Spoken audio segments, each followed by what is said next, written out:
Welcome everyone. Good evening. My name is Lucia Mirande. I use she, her pronouns. I'm a senior advocate here at Disability Rights California. I am a client assistance program or CAP advocate with the Pathways to Work practice group. I'm a Chicana with mid-length curly hair, and I'm wearing a black shirt and my background is blurred. Um, we will have time for Q&A at the end of the presentation. And you can also, if you'd like, type questions in the Q&A box at the bottom of your screen. Just to note that we cannot give any legal advice this evening. If you have specific questions, you're welcome to contact us after the presentation, and our contact information will be displayed on one of the final slides of the presentation. So I'm going to pass it to Ivan to introduce himself. Hi, good evening, everyone. Thanks, Lucia. My name's Ivan Guillen. I work as a senior advocate specialist for Disability Rights California. Also do work under our client assistance program. I use he, him pronouns. I'm Mexican American in my early 40s. I'm wearing a blue polo shirt and I'm sitting in my home office here in San Diego. But thanks everyone for joining us tonight. We're excited to share this exciting topic with you all. I'll pass it back to Lucia. Thanks.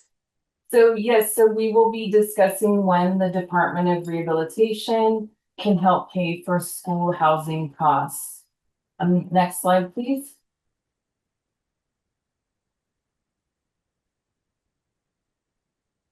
So here we have the learning objectives for this evening, or the presentation objectives. So this evening, we will be discussing when the DOR can pay for school housing, what the John Doe decision is, why the John Doe decision is important, and how you can get help.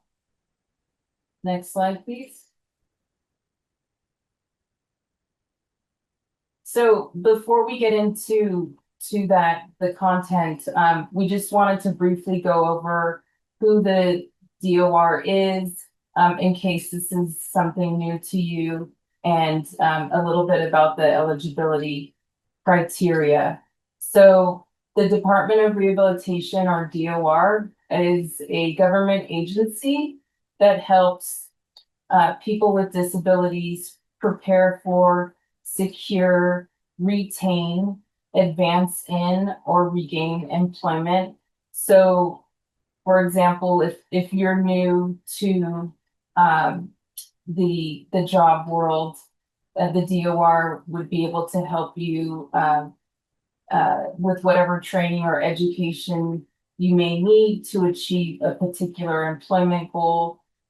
Maybe you're already employed and you need some assistance with helping you keep that job. The DOR could help in that case. An example of advancing in employment might be, for example, let's say you're a supervisor and you need some extra training so you can move up to a manager position, or you're working as a paralegal and you decided that you want to become an attorney. The DOR also works with eligible individuals and applicants to make decisions about employment goals, services, and the providers of those services. Next slide, please. So to be eligible for DOR services, an applicant must have a physical or mental disability that is a substantial barrier to employment. So an example of a barrier to employment can include, but is not limited to, a lack of education or training, lack of transportation, etc. The individual must also be in need of DOR services to prepare for, secure, retain, advance in, or regain employment and be able to benefit from DOR services. If you receive SSI or SSDI benefits or have an IEP or 504 plan, there should be a presumption of eligibility. And I will pass it to Ivan for the next few slides. Thank you, Lucia. Okay, so we're now going to get into our main topic for this evening, which is when can the DOR pay for student housing? And so we're going to discuss some key components that DOR must consider before determining whether they can provide housing cost assistance for individuals who are going to school. Next slide. So a couple of things to note. Well, in general, the DOR cannot pay for ordinary living expenses, such as rent, food, and clothing, except if the expenses are more than the individual's normal expenses and are necessary for them to be able to get DOR services. So two things there. DOR does not pay for ordinary living expenses on an ongoing basis. And that's because DOR, cannot take the place of a social services program, like general relief or food assistance programs like CalFresh. And the second thing is that DOR cannot cover or can only cover any excess costs of the individual's normal living expenses. And so what that means is that, if an individual must incur costs that are more than what they would normally incur before participating in a DOR service, such as going to school, then DOR can pay for that excess cost. And this type of assistance is considered maintenance under the DOR regulations. Next slide. So to determine if a housing cost can be covered, DOR needs to consider three things. The first thing is the choice of school necessary for the goal? The second thing, is the school within commuting distance? And then the third factor is the cost of housing more than their ordinary living expenses? So again, these are three factors that DOR needs to consider before determining if they can provide housing cost assistance for a student. And so in the next slides, we're going to discuss some considerations that can help to determine each of these factors. Next slide.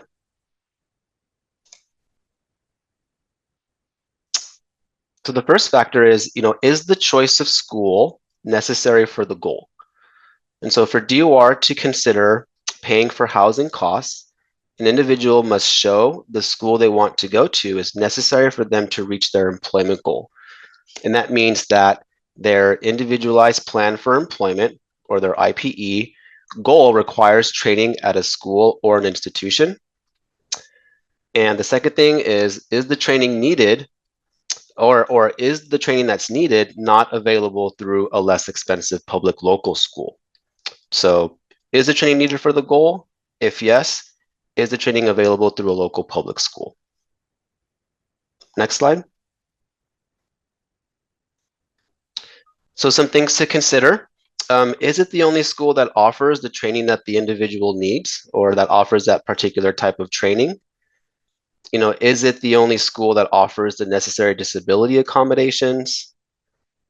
Or is it the only school that the individual was accepted to after applying to all of the public schools that are nearby or that are within commuting distance? Sometimes private schools are necessary because they better meet the needs of the student. And sometimes perhaps there is a local public school that does offer the training, but it may not be equipped to accommodate the special needs of the student. And there is a different school, either a different public school or a private school that can accommodate their needs. Sometimes local public schools are impacted with applications or long waiting lists. But maybe the student was accepted to a non-local public school that does meet their training needs. Or maybe a local school that is farther away, that's not within commuting distance. So there's different considerations that need to be assessed before DOR can determine whether they can provide assistance with housing costs. Next slide. So the next factor is to determine, is the school within commuting distance?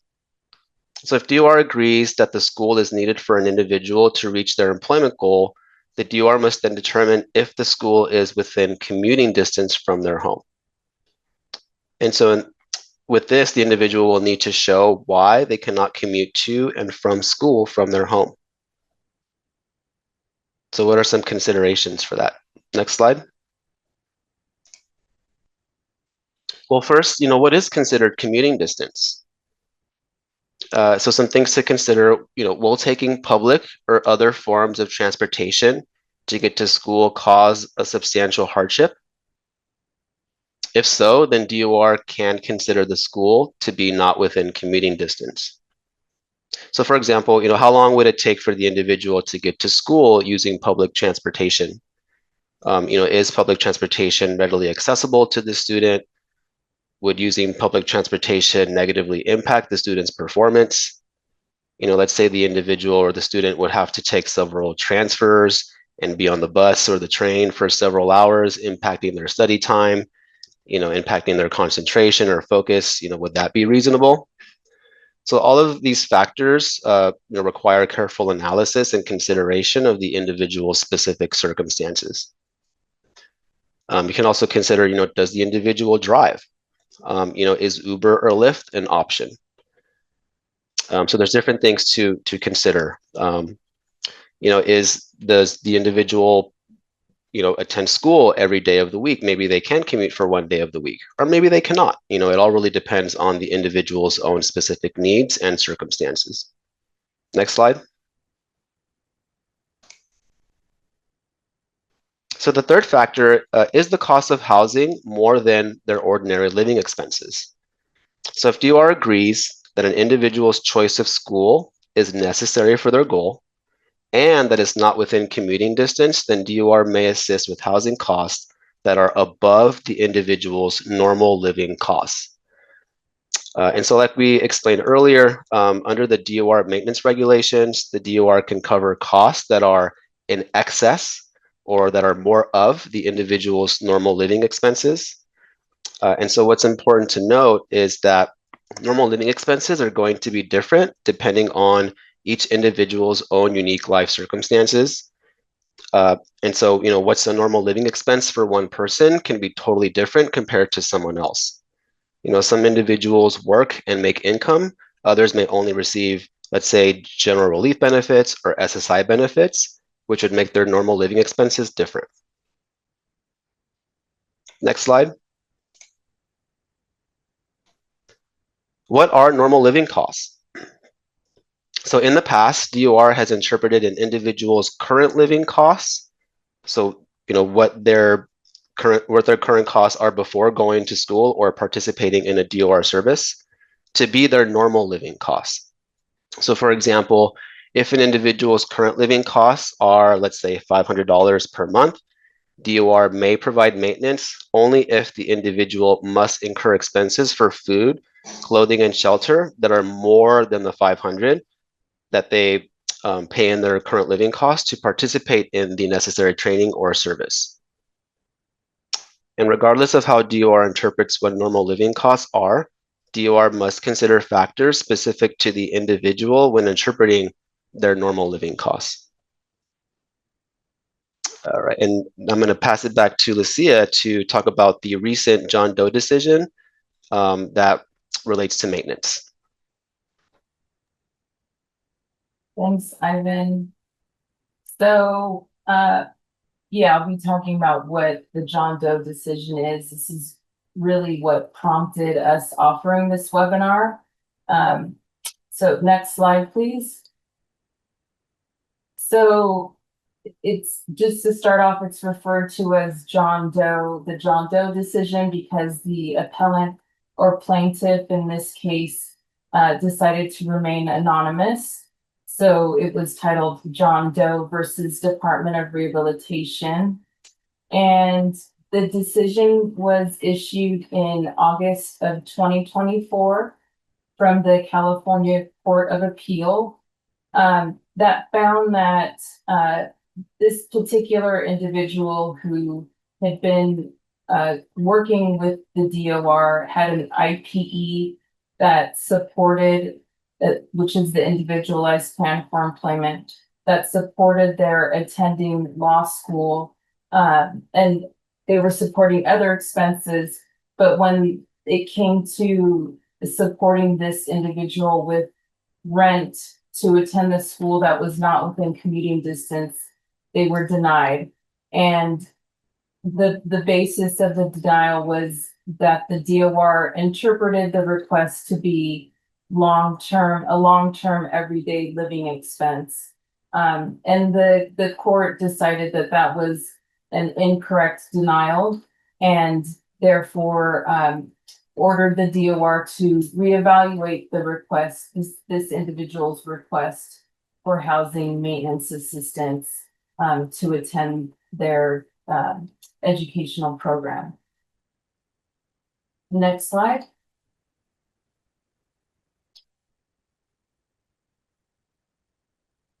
So this decision is important because, again, it clarifies that the DOR cannot deny a request for long-term housing simply because the request is interpreted as long-term rather than short-term. So instead, the DOR must do an individual analysis to determine the factors that Ivan spoke about in the slides just before this. So again, is the school training required for the particular employment goal?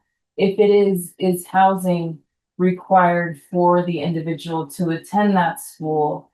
And if housing is required, is the cost of housing more than their normal living expenses?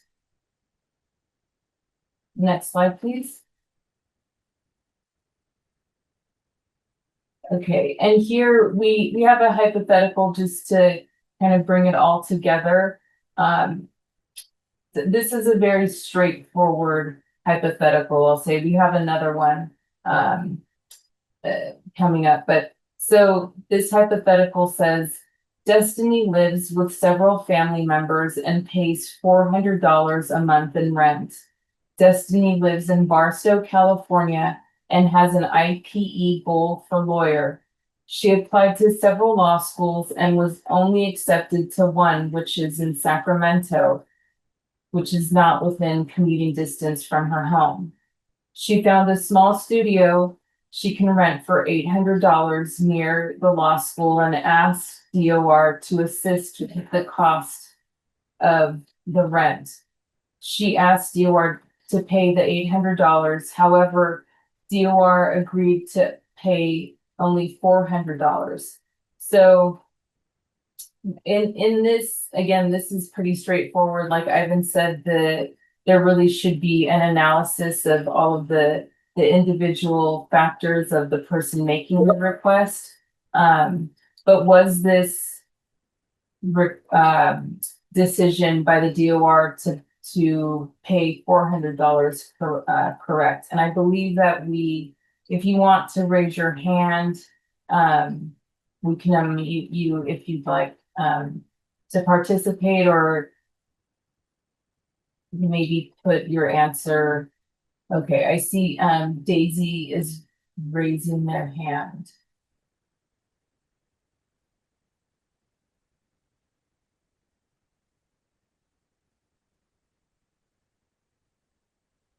Can you hear me? Yes. Hi. Hi. I think in this particular situation, she was already paying 400. So, and they met the difference. So I think this was correct. Yeah, I think that's a pretty a pretty safe answer in this particular situation. I think I see someone else's hand. Thank you, Daisy.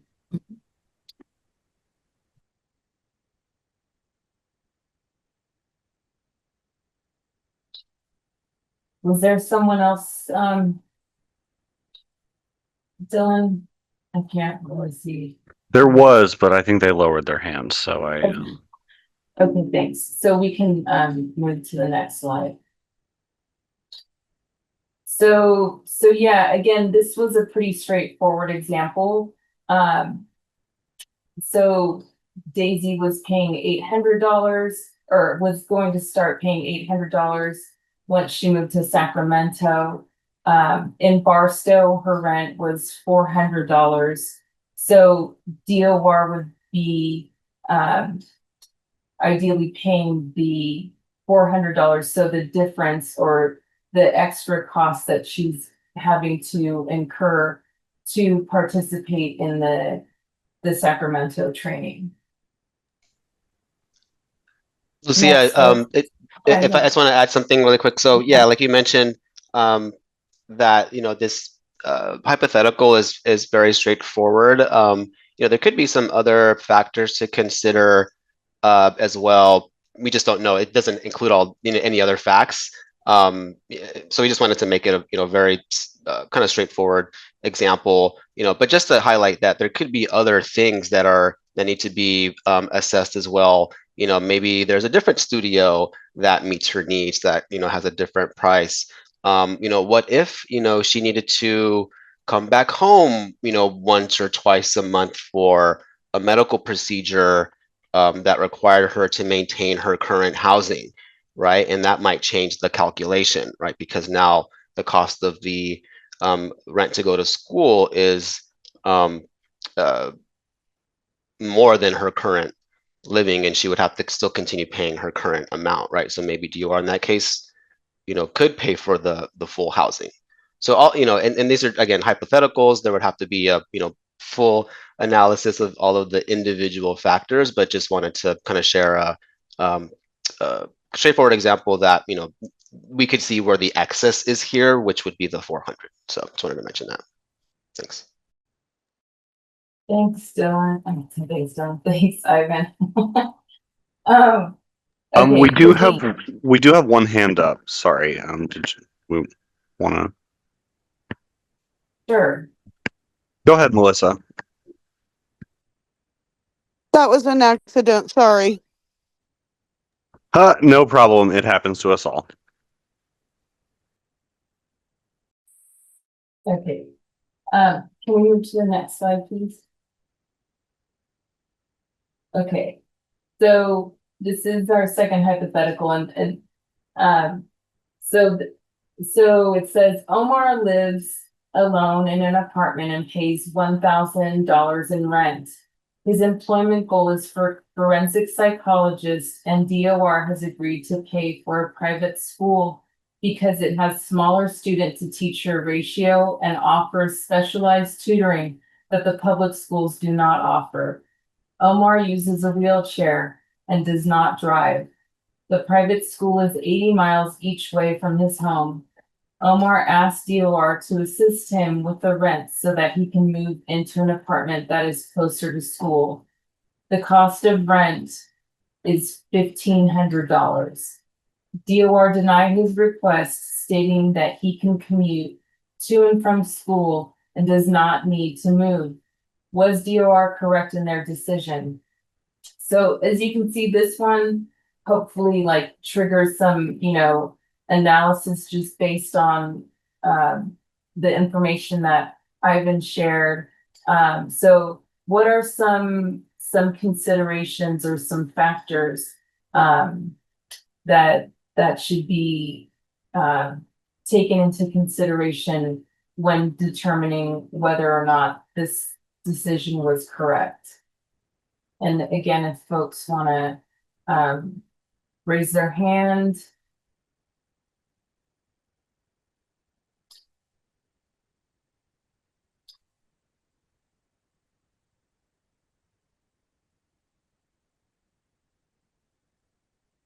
Okay.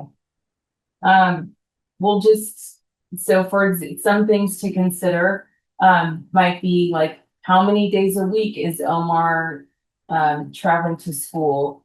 Is it once a week? does he live near, public transportation? Is a bus stop accessible to him? Let's say that he lives in a rural area, the nearest bus stop is, um, you know, 10, 15 miles from him. And again, he doesn't drive, so it may not be accessible. If he were to take public transportation, how long would it take? How long would his commute be? Would he arrive to school on time? These are all things, to consider. And, okay, I think I see, a hand.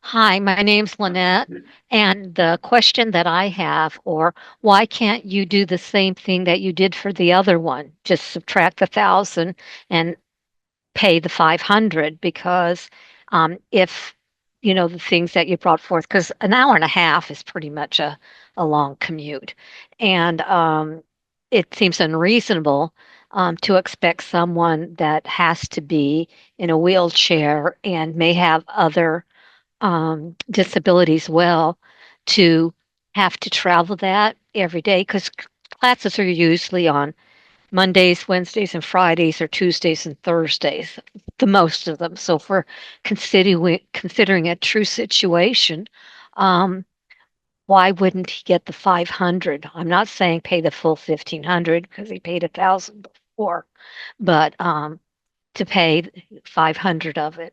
I'm just asking because I don't think that's a correct decision. Yeah, I mean, I don't think there's really a right answer. We really just wanted to, get people thinking about, all of the different factors and things to be considered, when making these types of requests. I think I saw some other hands.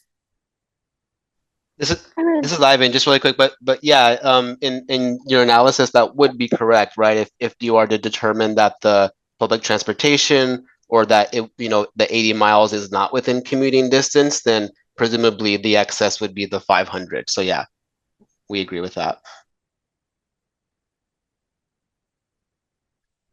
I had a question. So with this year that I have, I do have SSI with my parents, and knowing that I don't have DOR at the moment, having to honestly pay with all that I have right now, I've been paying my parents with all rent that I have at the moment.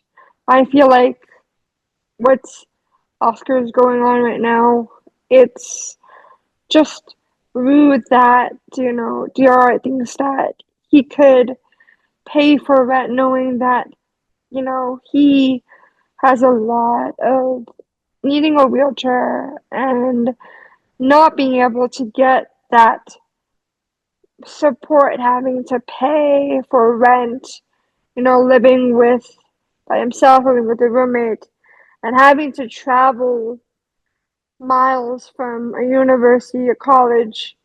If this is someone that, where it would be a substantial hardship to commute, let's say he's going to school 4 or 5 days a week, arguably, this request should be granted. So thank you for your, feedback. Okay. And so those were the two hypotheticals that we had. So I will pass it back to Ivan for the next slide. Thanks, Lucia. All right, so on our next slides, we'll talk about why is the court decision important. Next slide.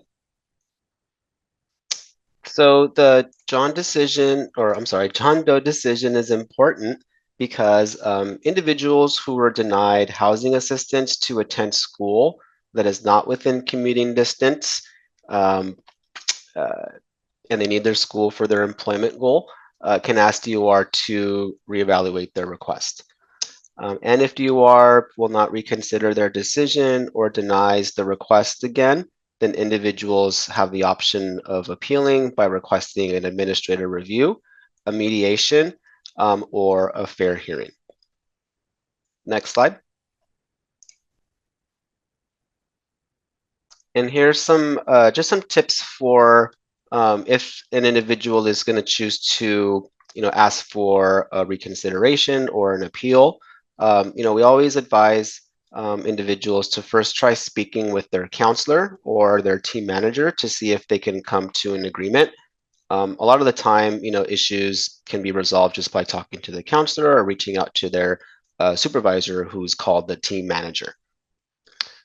If you're able, or I'm sorry, if you are unable to come to an agreement with your counselor or the team manager, you can then request what's called an administrative review.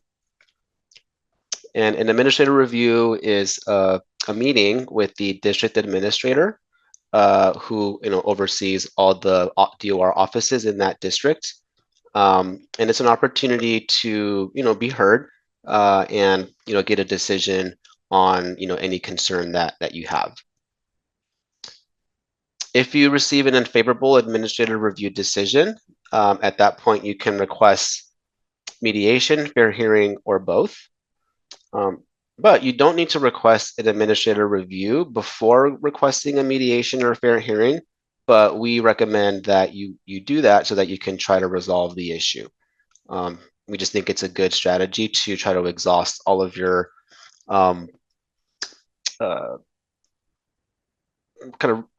attempts to resolve the issue before going to a fair hearing. Next slide. And how to get help. You can find publications on our website with more information. We have publications that break down how to do appeals with DOR, and we also have a publication specific on this topic of housing maintenance. And so pretty much what we discussed today is also broken down in that publication. And to find our our website is, I don't think we have it on here, but maybe we can put it in the chat. It is www.disabilityrightsca.org. And when you go to our website, on our homepage, we have a resources tab, and you can click on that tab, and we have a lot of different categories of services that we provide, and we have publications under each category. And so we have one for Department of Rehabilitation, and we have different types of pubs there about services, applications, eligibility, IPEs, and we have our maintenance publication there as well. So if you believe that you may be entitled to housing maintenance services, or if you were previously denied a request for housing maintenance, you can also call our client assistance program at 1-800-776-5746 for more information. So with that, we just want to thank everyone for joining us today. We can open it up for more questions. And we just ask if you please, if you have a specific case or details related to a specific case, that you not provide that information, because we can't give any legal advice tonight. If you do have any specific questions related to your individual case, you can give us a call at the 1-800 number that's on this slide. But thanks, everyone. Yeah, if anybody has any questions, feel free. Thanks so much, Ivan.